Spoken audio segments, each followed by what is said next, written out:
Nando out, opong next. Tuluyan ng nakalabas ng PAR ngayong umaga ang sentro ng Super Typhoon Nando, Rag-asa, matapos tawirin ng extreme northern Luzon kahapon at patuloy na ngayong kumikilos patungong southern China. Nagbabadya namang pumasok ng PAR ngayong araw ang isa pang panibagong bagyo na nabuo sa Pacific Ocean o sa silangan ng Eastern Visayas, ayon sa Japan Meteorological Agency, JMA.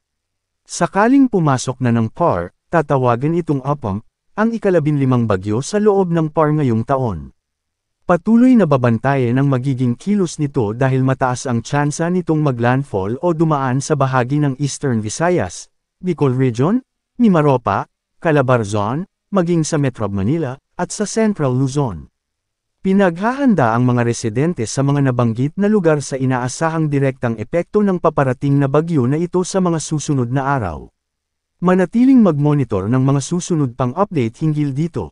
Makakaranas ng maulan na may pabugsong hangin na posibleng magdulot ng mga pagbaha o pagguho ng lupa dahil sa katamtaman hanggang malakas na pag-ulan sa nalalabing bahagi ng Ilocos Region, ang nalalabing bahagi ng Cordillera Administrative Region, at ang nalalabing bahagi ng Cagayan Valley.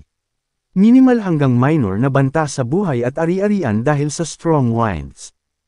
Low Pressure Area, LPA-09F, Invest 92W. Sa ngayon, mataas ang tsansang maging isang bagyo sa loob ng 24 na oras. Ayon sa mga weather forecast models, posibleng maglandfall sa kalupaan ng bansa na may uncertainty mula sa Central Luzon pababa sa Eastern Visayas. Hindi pa tiyak kung ano ang magiging lakas nito. Mamaya, posibleng maging isang ganap na bagyo bilang isang tropical depression, TD.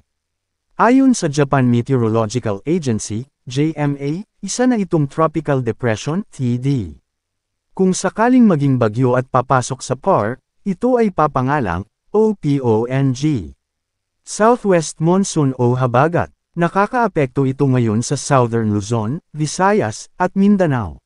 Dahil dito, makakaranas ng maulap na kalangitan na may kalat-kalat na pag-ulan, pagkidlat, at pagkulog na posibleng magdulot ng mga pagbaha o pagguho ng lupa dahil sa katamtaman hanggang kung minsan malakas na pag-ulan sa Metro Manila, Mimaropa, Calabarzon, at ang nalalabing bahagi ng Central Luzon. Dahil din dito, makakaranas ng bahagyang maulap hanggang maulap na kalangitan na may pulupulong pag-ulan o pagkidlat at pagkulog na posibleng magdulot ng mga pagbaha o pagguho ng lupa dahil sa severe thunderstorms sa nalalabing bahagi ng bansa, kabilang ang Bicol Region. Weather Advisory, Heavy Rainfall Outlook due to Southwest Monsoon.